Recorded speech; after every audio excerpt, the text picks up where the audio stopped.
So today, we are talking about the impacts of obesity and being overweight and how that impacts our balance. And believe it or not, there's a couple of different ways. There's actually one specific way a doctor can judge whether you're overweight or not. And it's a scale, and it's not a great scale. It's called the BMI.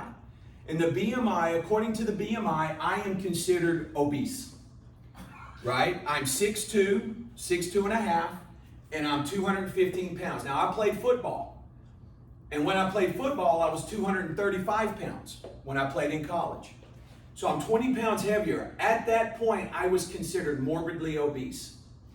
The problem with the BMI, the scale, is it doesn't take into your muscle mass, your lean muscle tissue. It doesn't take that into consideration, right? And we all know muscle weighs more than fat. So here's the thing when it comes to obesity. Did you know every pound of weight gained puts an extra 4 pounds to each knee? So every pound you weigh puts an extra 4 pounds to each knee. Remember, all information are available at mybalanceuniversity.com. All sources available at mybalanceuniversity.com. Let me give you a little bit of information. We're not going to go through all this. We'll hit the highlights.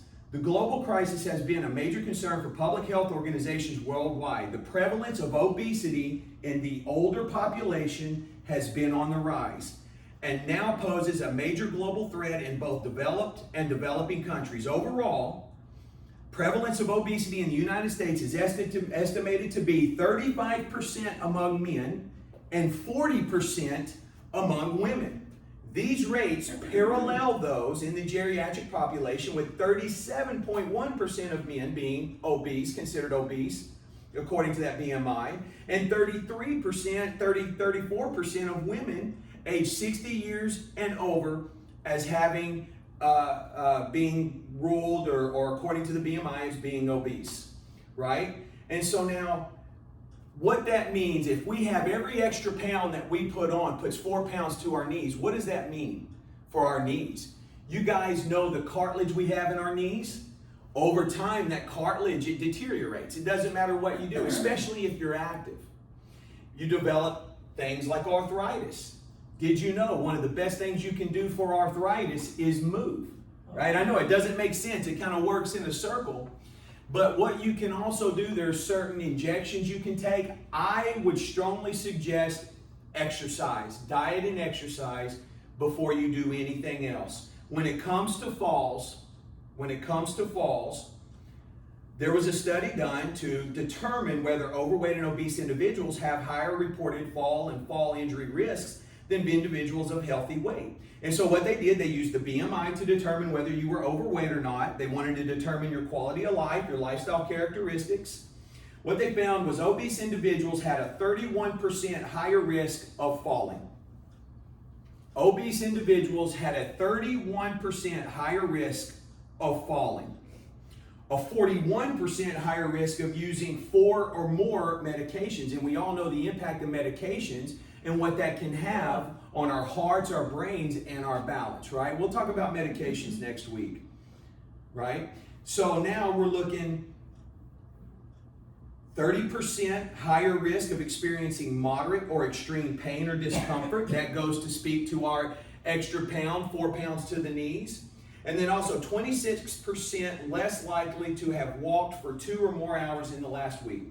So the conclusion of this study is older obese individuals have an increased risk of falls, and obese fallers have a higher prevalence of pain and inactivity than fallers of a healthier weight, of a healthy weight individual. So there's a lot here. I'm not going to go through this. There's been a lot of studies done. This is available again on your email. I also included, check your emails out, guys. I also included this nice fancy BMI chart so you can figure out where you're at. All right.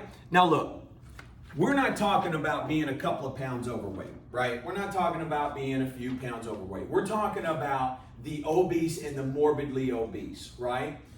So what I would like to do is just encourage you, after reading this information, finding out the studies and what that tells us about our weight and our falls, I would like to really encourage you, and you don't have to do CrossFit. That's not exercise. And a lot of people get that distorted. It's perverted when you hear that. You don't have to be an Instagram rear end model. That's not what we're after, right? What we're after is as simple as walking 30 minutes every day, right? Maybe walking around doing some gardening.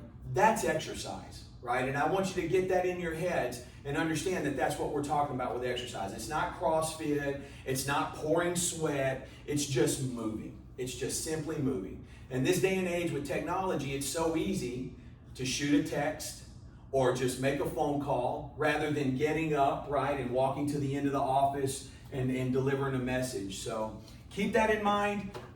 Also, there is a questionnaire that I have included. This is a fantastic questionnaire. It's called PACE. This questionnaire will help you determine if you're active or inactive in accordance with, I believe this is from the CDC. I believe this is from the CDC, the PACE questionnaire. So don't quote me on that, but I believe that's where it's from. And this will give you an idea of your picture and your average daily, weekly activities, all right? It's a great little questionnaire to use. So with that, we're going to go ahead and get started, all right? And the good news is it's Friday,